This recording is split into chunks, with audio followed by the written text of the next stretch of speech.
Welcome to the OEMs, Blockers and Breakthroughs podcast, brought to you by Partful. I am your host, Tanya Tran, Partful Head of Marketing. We're here to share real stories from real companies and real people to help OEMs overcome challenges and be amongst those most forward-thinking teams. So, Carl, welcome to Partful. You've been with us for, is this the third week? 2 weeks. It's been a very eventful 2 weeks for me, trying to understand everything that, where I can add value. Yeah.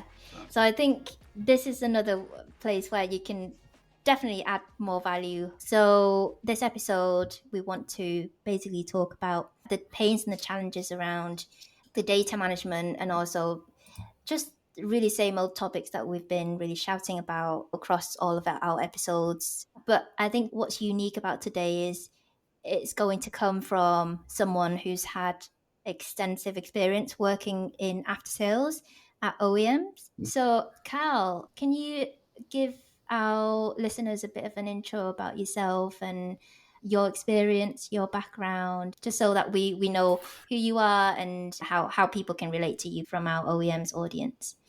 So I worked in a dealer environment for many years in service and maintenance, and then running and maintaining dealerships in the service department, service and parts. I then moved from dealership management into systems integration to a vehicle converter, which I've been in the last 18 years. Within there, we run the technical integration of the vehicles, and then did the vehicle support after in the last sort of 10 years. So we set up, me and Sam originally set up the vehicle support department.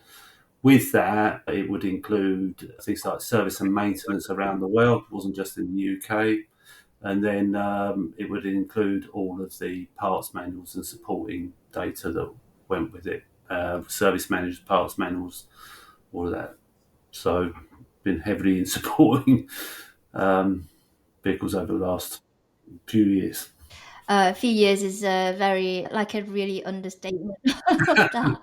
Thank you. They call him the Gandalf of the after-sales world. Yeah, that's a really great description. So, yeah, the Gandalf of the after-sales world. We're really excited to have you join us, Carl, as the Director of Engineering. We're going to learn so much from you. So, yeah, we're really excited to see how our product will shape over the next weeks, months with your contribution and your steer. But for anyone who doesn't know, Carl and Sam go way back. So, Sam, do you want to give our listeners a bit of a sneak peek into your relationship with Carl? My relationship with Carl, it's been adventurous. I think is been adventurous. I think we can safely say.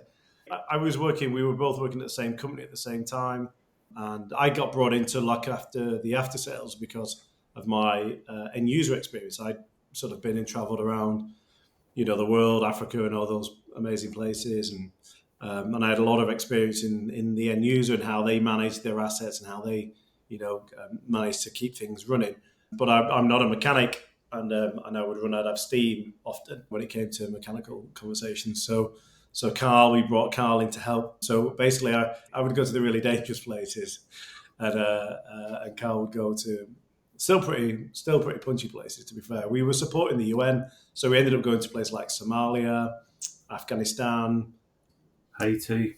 Yeah. And it was mine and Carl's job really just to keep the fleets going and make sure that everyone was supported and feeling the love, and just advising and talking about good after sales equipment care and just getting involved in the customers. And it's where we were both really good, and we had some real adventures and we did some amazing things. So it was good, and giving the opportunity to bring Carl into the business, was incredible. It's been an incredible moment for me. So it's good to have him on board.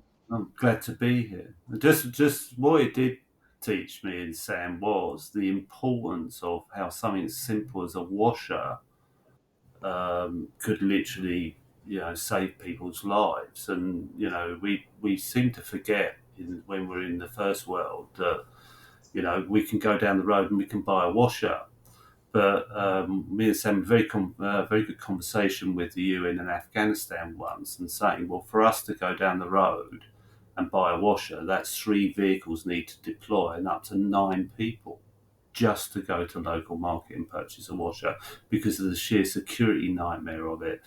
So we made sure that when we supplied spares and we built parts catalogues, we would make sure the washers were in there. And you would go and change one part, but we would give you all the parts to change it, as a whole. Instead of just like going, well, we're just going to put a catalogue out and you buy one part, but and every individual part after that you choose. We went, actually, it's a parts kit. So you get the damper and you get all the fittings and fixtures that need to fit it on. So you don't need to leave anywhere in the workshop. I think that's a really good point, Carl. And obviously the Afghanistan scenario is an extreme, but by thinking ahead and really understanding your customer base, whether you're selling armored vehicles to the UN or you're selling, I don't know, lawnmowers or motorcycles or whatever it is, if you understand your customer, truly understand your customer, you can create a parts catalog that makes it easy, gives your customer a really insightful and really easy user journey in order to manage and maintain and support their piece of equipment, and whether it's a washer in that case or a nut and a bolt, or whatever it is, rarely do you ever just need one part. Rarely, more often than not, you need the attributing parts that then bolt onto it. You strip an engine, you're replacing all those new fittings and fixtures. And it's the same when you're doing parts catalogs, and giving your customer that information from the outset when they're ready to make the purchase just saves so much time, so many dramas, and actually paves the way for a really nice experience. If you're buying, something's broken, you want to get a new one, just buying that and knowing that someone's thought about it makes you think, well, these guys are all over this, and I actually feel a little bit safer knowing that they've thought about this. We had a lot of Toyota-based vehicles, and Toyota are a great company, don't get me wrong, but what they will do is, I'll just give you an example. If you want to buy a water pump, you really, to fit a new water pump, you need a gasket that goes with it. Toyota do not supply the gasket with the water pump. It's a separate purchase. So what we had to do was, because we supplied Toyota spares as well, we would have to then go through the Toyota part catalogue and gather those two items together and sell it as a kit, because we knew the customer didn't just want the water pump. He always needed the gasket. Yeah, that's interesting. I think, speaking of which, like the difficulty in trying to find and order the right part from, like, for me, it's from an end user customer perspective of an OEM. Why do you think it's so difficult? Because what we've done so far, we've done a research on the aftermarket kind of demand and trends. And what we found out is that up to 85% of end users or buyers or equipment owners tend to go and opt for a third-party sellers rather than going straight to OEMs. And what they say is that it's so difficult and sometimes borderline impossible to try and find an OEM part through the OEM. So from your experience, can you give us an idea into why it's so difficult? I think a lot of it sits around the dealership level stuff. So the OEMs have dealerships. Dealerships are there to support the OEM effectively and the OEM's customers. Unfortunately, that means that people do not have access to the OEM parts catalogues only via the dealerships. So you pick a phone up, no one answers the phone. There's a great one that happens all the time. If you do get someone, you say, well, I want to buy, an air filter for my car. They say, well, give me the VIN number. So by that point, some people just haven't got the VIN number, so they have to go and get the VIN number.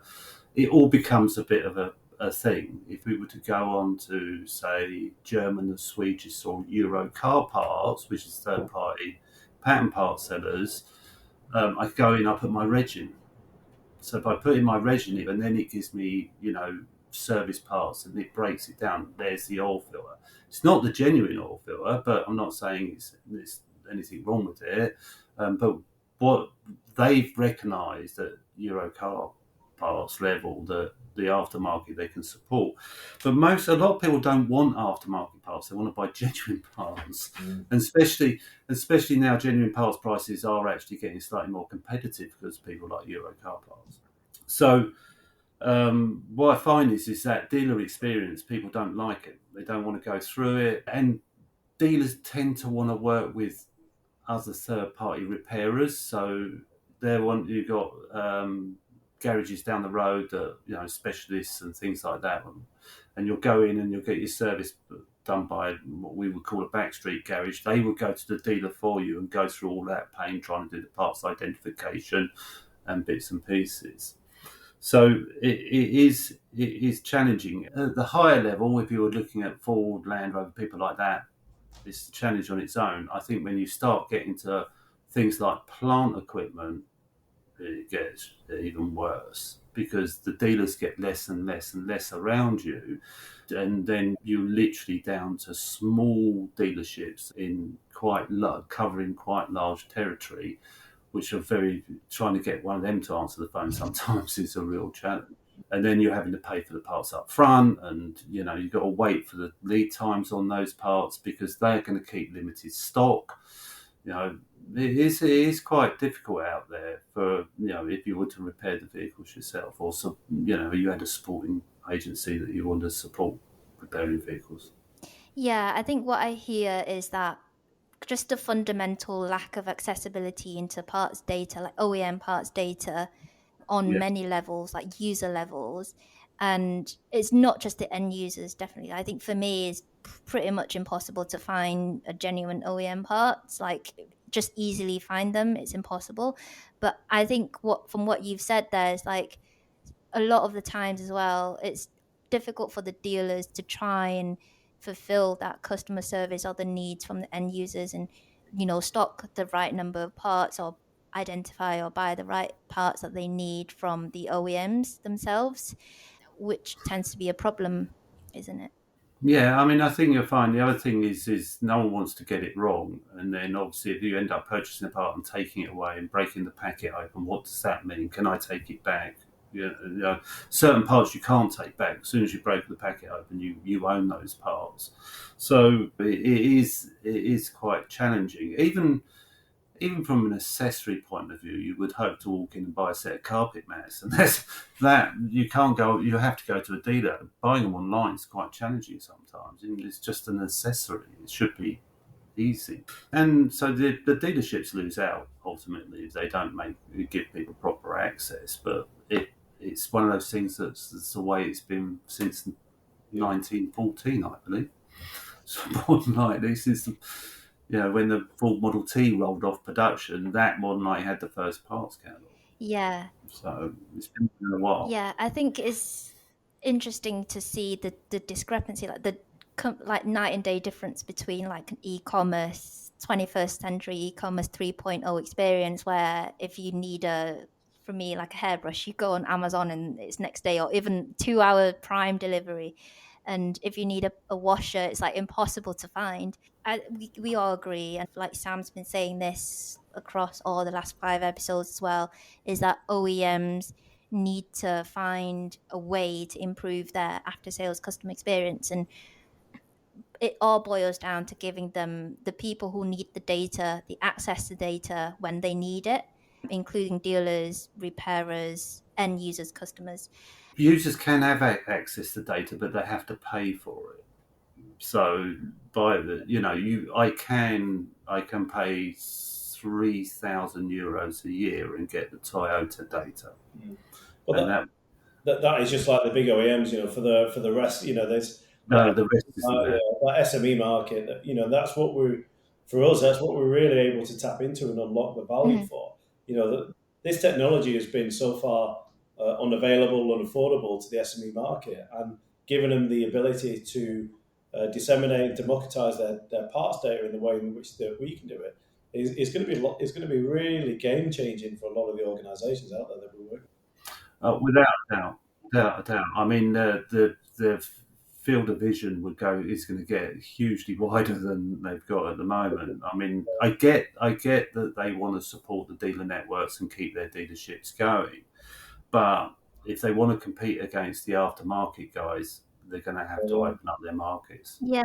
And even with OEMs, with the onset of the electrification of vehicles in this case, the dealers are under threat because they're hugely expensive, and there's not the same level of repair and service and maintenance revenue that's going to be generated with these new electric vehicles. And some of the papers, some of the Deloitte papers I've read recently about how big OEMs are looking at downscaling their dealer network in order to save costs. That they still need a solution to disseminate information. And the old way of doing things of these static dealer networks and providing access in the way they are, it's just not going to be sustainable if they're going to reduce that dealer coverage. It's they need to look elsewhere for technology. No, and the OEMs want it back as well. I mean, the OEMs would love to own all the dealerships.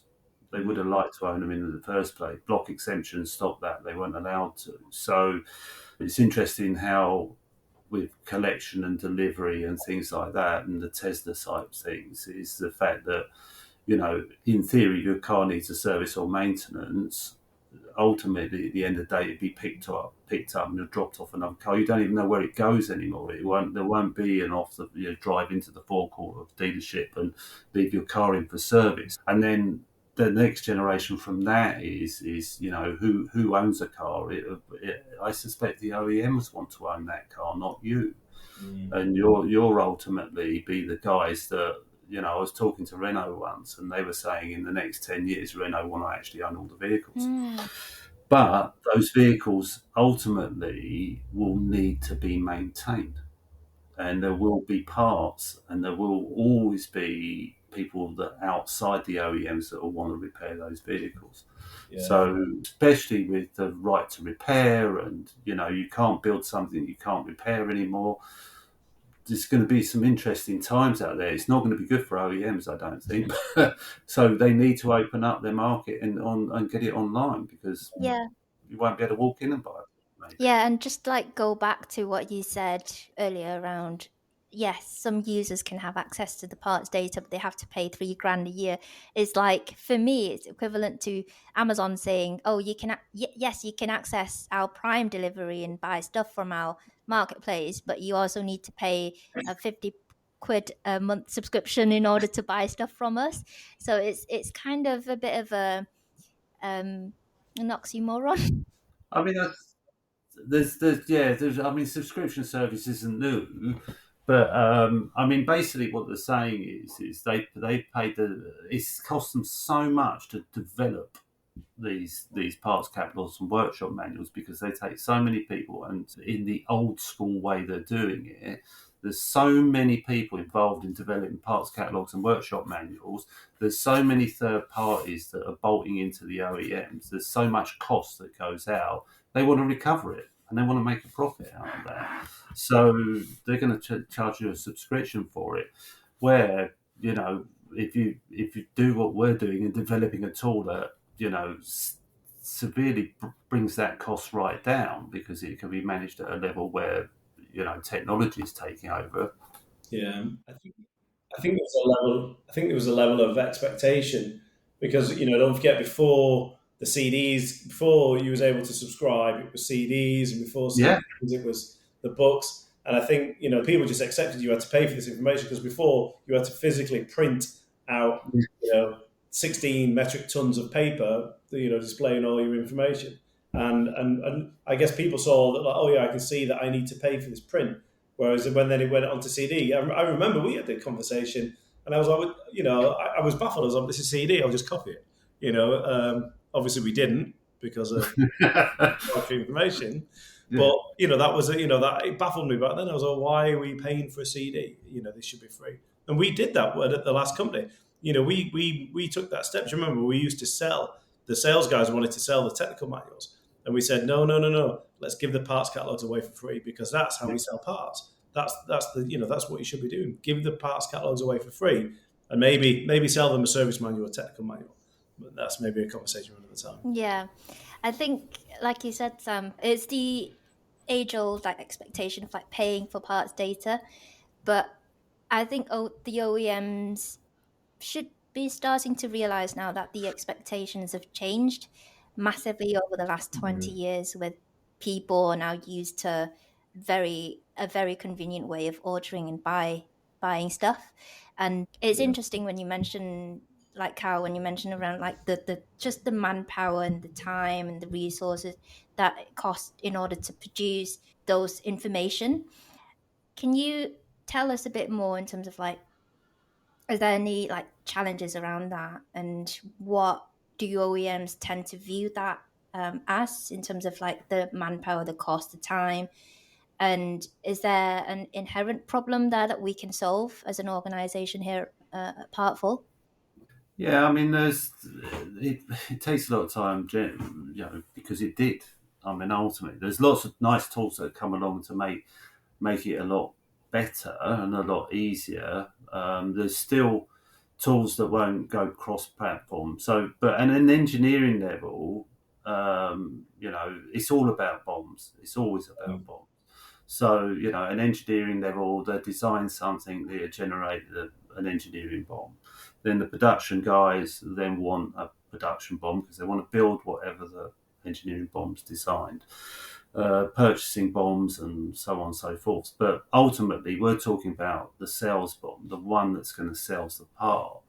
So there's a bit of technical knowledge in there. You have to have quite a few technical people around you who knows the product quite well, because they then need to choose what they're going to sell, what they can't. And that's generally broken down by a level repair, what they're going to repair the piece of equipment at. You don't want to spare something that's welded together because it's welded together, and that sort of stuff. So historically, I'm assuming that most of the parts centres and associated people with them build the parts system. So, you've got Chrysler with Mopar, got Ford with Motorcraft. Those guys will use themselves and third parties to put it again. You have to embed an engineer right at the beginning of a project. They need to be in there, go through the thing, understand it, influence the design, things like that. And then eventually you have to then once it's drawn, you have to pull it in out of CAD and get it in the right orientation, and then make sure it's got the right numbers around it and the parts list lines up. Then you can slightly at some point step away from the main part numbers, because they use different part numbers for different things and the way they set up. So the whole thing is very complex. If we can speed up the front end process like we're doing, where you take it straight out of the CAD and you put it into an environment, that then at that point you can pick your S bomb, your sales bomb, and then that is always, it can come out like a PDM and things like that. It always can be updated.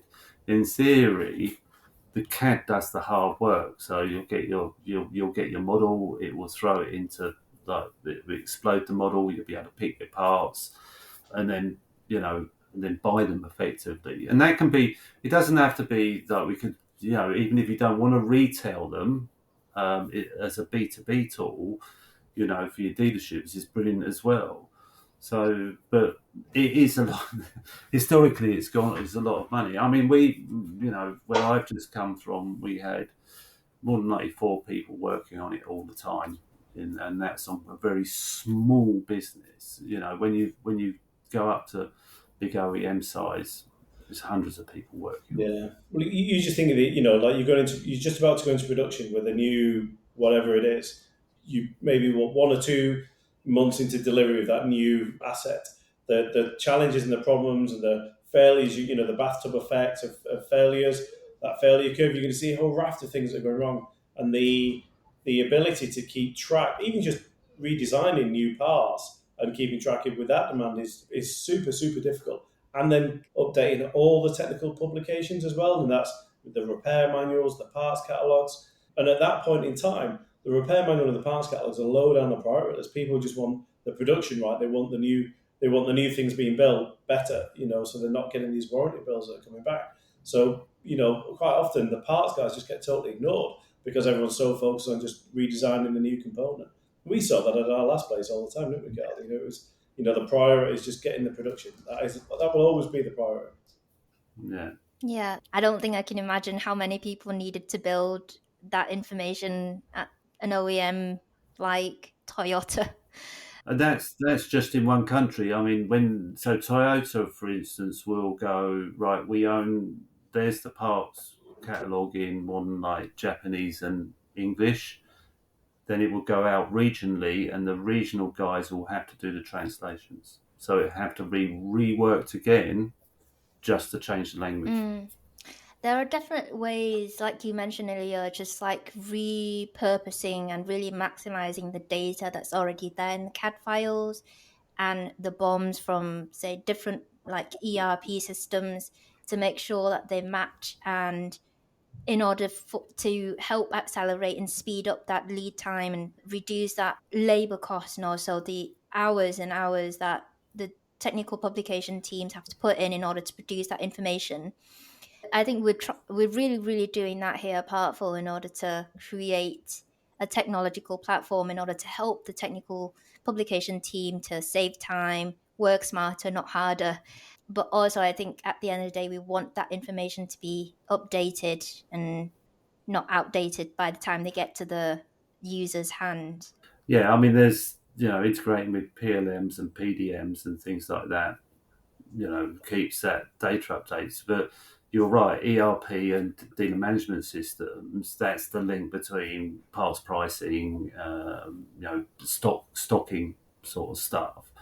So the interesting thing, me and Sam's had a couple of chats around this, is dealer management systems are really about external stuff. It's about dealerships supplying stuff externally, be it service or maintenance or parts, where ERP is more internal. It's about internal systems within the business, like the OEM. So small OEMs would have an ERP, SAP, something like that. That will manage their business.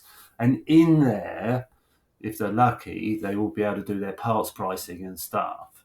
So then you get that then transfer, could possibly to their dealerships, then they won't have the same ERP. So you have to do a data transfer and then the data transfer into Partful. But both DMS and ERP can talk to Partful, and they can keep that update going, and keep all the parts pricing and stock quantity live. Yeah. The CAD data won't change so regularly as part pricing, definitely. That will be around super sessions, and that update can come out of PLM and be pushed, say, every 3 months or whatever. It can be pushed every day, but it just doesn't seem like there'd be much use for it. But the parts, when it comes to ERP and actually updating parts pricing, that can almost be live. Yeah. I think in the last episode, Sam and I spoke about the cultural barriers in terms of getting the engineering team and the after-sales team to work more effectively together. And I think one of those cultural barriers was the lack of data transparency between the two teams. Would you be able to tell us your experience in terms of working with engineering team? I think what we're trying to do with Partful is providing the integration between the systems and the technologies between the two teams to make it more transparent and fluid in terms of data transfers and collaboration. But from your experience, were there any kind of struggles, hinders, challenges working with engineering team, and did it make your life difficult at any point? Yes, but no names, Carl, no names. Watching Sam chasing engineers around with a bat was quite interesting. But, no, I think today that should be a lot better with the advent of using PDMs and PLMs. So the data that they're outputting, they shouldn't muck with it. I mean, we used to err on the side of caution. So ultimately, we generated the SBOM in the after-sales environment, not in the engineering environment, but that's just because we were a small company and you can do that.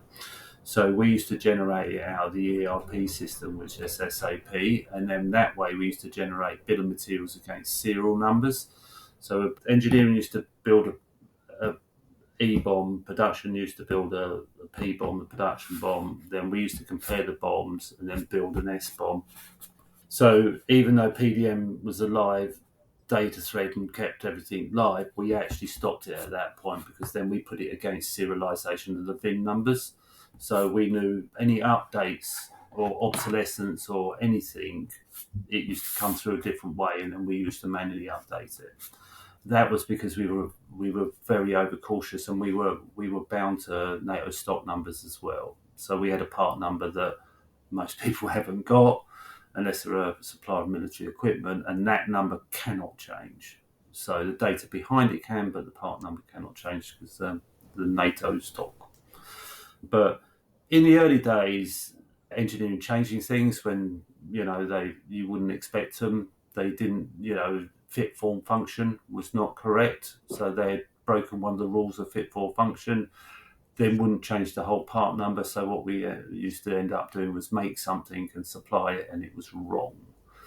So it can happen. So engineering hadn't finished the job. So basically deliver the vehicle, but the actual drawings weren't finished. They were finished enough to build a vehicle, but not finished enough for us to buy a part. We had additional problems in that business in that the guys that used to work there were ex-coach builders, and that they were all perfectionists. So we would buy materials in from an external supplier, and they wouldn't be perfect in the eyes of the guys that were working there. So they would then manually file things down and basically altering the specification of the part, so that when a new part would then get ordered, we would send out a replacement. Because it didn't go through the workshop, no one filed anything down or chamfered anything down. The parts weren't fitting because the guys hadn't worked their magic on it. So it was a unique and amazing and interesting business, wasn't it, Carl? It was. I mean, we did get third-party problems as well, because obviously we were a great consumer of third-party parts, especially from the sports car industry, so motorsport and things like that. So our braking systems and suspension systems were built for us. We used to build them in collaboration with some very big names, and sometimes they got it wrong and changed the part. It kept the original part number, but then suddenly the customer said this doesn't fit anymore, and we'd have to work it out why it didn't fit. Or they would make something obsolete without letting us know, and then suddenly say, "Oh, we're not selling that anymore." That was one of our biggest problems. That was, especially through COVID and afterwards, because of businesses been struggling and disappearing on us. It caused you a problem if you got resourced the parts, because our previous company had about 2,000 vehicles out there running around every day, and some of them went back to sort of 2005, and then suddenly something goes obsolescent. You can have 2,000 fire extinguisher systems that now you can't supply parts for. So we had to manage that, and it was quite difficult, but generally it was all right. It was good fun. Yeah. I think for me, what I take away from you both is that the challenges that OEMs are facing, whether or not they realize it, is that there is a fundamental lack of accessibility to parts data for the people who need it. And that kind of causes a lot of issues for OEMs around customer experience, brand experience, loss in revenue, and just missed opportunities around the profit margins on the products.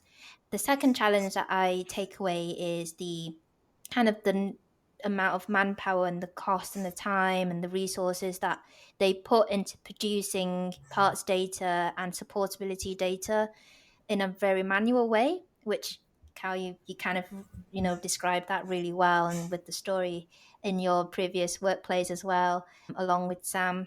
And then the final challenge that I take away from this is that the amount of changes, it's so overwhelming and kind of difficult to track within the design and also supportability data, which are being kind of done manually with the manpower, aforementioned manpower as well.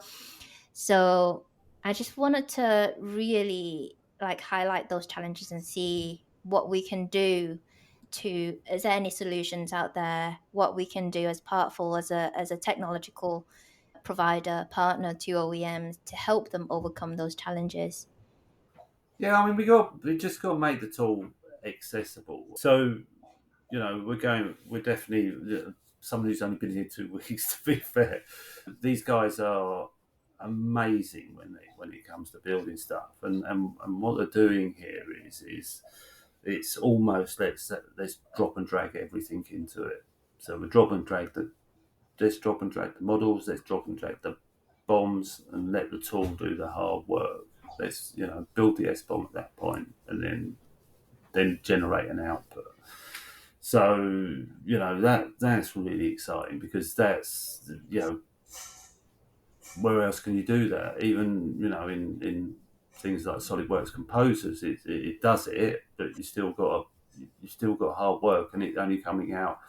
It's still not generating a fully interactive 3D model. It will give you a 3D model, but only in a certain locked-in space. And the other thing is, we're talking around, do we put the parts pricing within the tool? Do we put instead of, where some companies don't have a proper ERP system or DMS to manage that?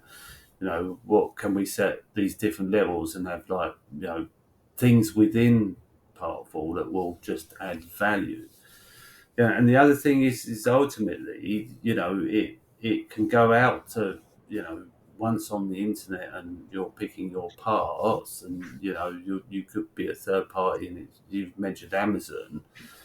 It doesn't mean you're going to starve the local dealer, because we can send the parts demand comes locally. The OEMs can still support their dealership network. They're just going to add customers to it, where they can do it from outside. You can go online, you can order your parts, it will go to the local dealership, and if it's within their van delivery range, I'm sure they're more than likely to deliver them for you as well. Where at the moment the customer's got to go and find the dealership, and they've got to go down there or pick the telephone up and then interact with someone who's got to interact with the current parts catalogue, and then all of a sudden it's all got really boring. You can do that online, you can send your order in, they can deliver it to your house possibly, if that's what they do. Then that dealership gets it, the OEM gets the money because he's selling parts. Yeah, I think you nail it there with the accessibility. It's getting the data. There's so many stories. I'm sitting so many demos now, and I'm being an end user. Various different pieces of equipment. There's nothing more frustrating than having something that breaks and not being able to find the part for it. There is, certainly if it's an expensive item. I've used my power washer story a million times in demos where my power washer failed.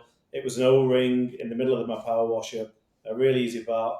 I went onto the OEM's website and I just couldn't find that O-ring. So I had a £450 power washer that I wasn't able to use because of a $1 O-ring. And I ended up going onto eBay. I bought a non-OEM part that's going to fail as well, by the way. That's it's not made to the same quality standards, even though it fits and works at the moment.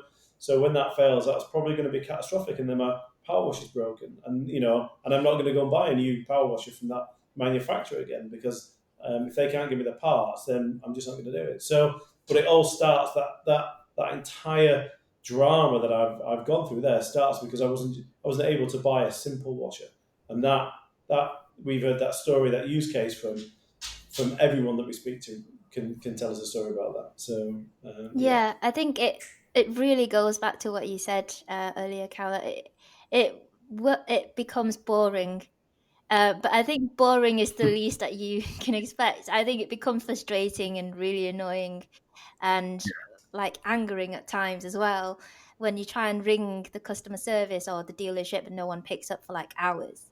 And I think for me, especially the younger the generation, the less they want to call someone to figure things out. So we at Partful, we're trying to make it not only easier and more accessible, but also sexier and just really interesting and beautiful and visual for end customers and dealers to find, like identify, find the parts and order the parts that they need, and just reduce that, like the risks and the kind of the number of variables to fail the customer experience for the OEMs. So yeah, definitely. And I think the last thing I want to ask for your thoughts on as well is what we've in the last episode, Sam and I spoke about an after sales like digital thread, which basically means that we creating a connection and integration between the PLM and PDMs and the after sales tools and data to make it more integrated and reduce the number of changes and the amount of time and manual effort needed to maintain the supportability data. I think you kind of brushed through that, throughout our conversation today as well, but just want to cement what you think on that aspect as well. Do you think it will be able to solve a lot of the challenges that you've like historically faced working with engineering team? I think it will definitely speed the process up because it's live data, and and PLM comes with slightly more information sometimes than PDM, but as long as the model contains everything it needs and you're getting it from one source that is in theory the latest source of this, the center of truth. It's the same. It's the same. We were talking about the different bombs. So, production use it because they're building cars. The purchasing guys use it because they're purchasing parts for production. But there's no reason why we can't use it, or we are using it to make sure that the models are correct and they're up to date. So it's a great tool. They're a great way forward. Anything to add, Sam? I think Carl covers it. I think this, within all other areas, technology is changing lives in all areas. And, the onset of being able to distribute the technology through cloud computing is revolutionary across so many areas. It's just unfortunately for the after sales world, it's just taking a little bit longer to get there than everybody else. But I think we're getting there slowly with evangelists like Carl and myself, and there are others out there that are banging this drum. I think we're going to get there. And I think we're going to get there. Yeah, I think, like you said, Sam, it's unfortunately it's taking a bit longer for after sales, but it also means that on the flip side, it's so exciting for Partful to like pioneer this kind of wave as well in terms of technological transformation. And I am excited every day to like be able to work on this with the team. So definitely looking at the bright side of things. I really enjoyed the conversation with you guys today. Love hearing all of the anecdotes about your experiences working together. Definitely. Our listeners can expect to hear more stories like funny stories about you guys, your past experience working together, because I definitely want to hear more. So you can definitely expect Cal to come back in the future episodes. But that's it for today. Thank you, Cal and Sam, and enjoy the rest of your day.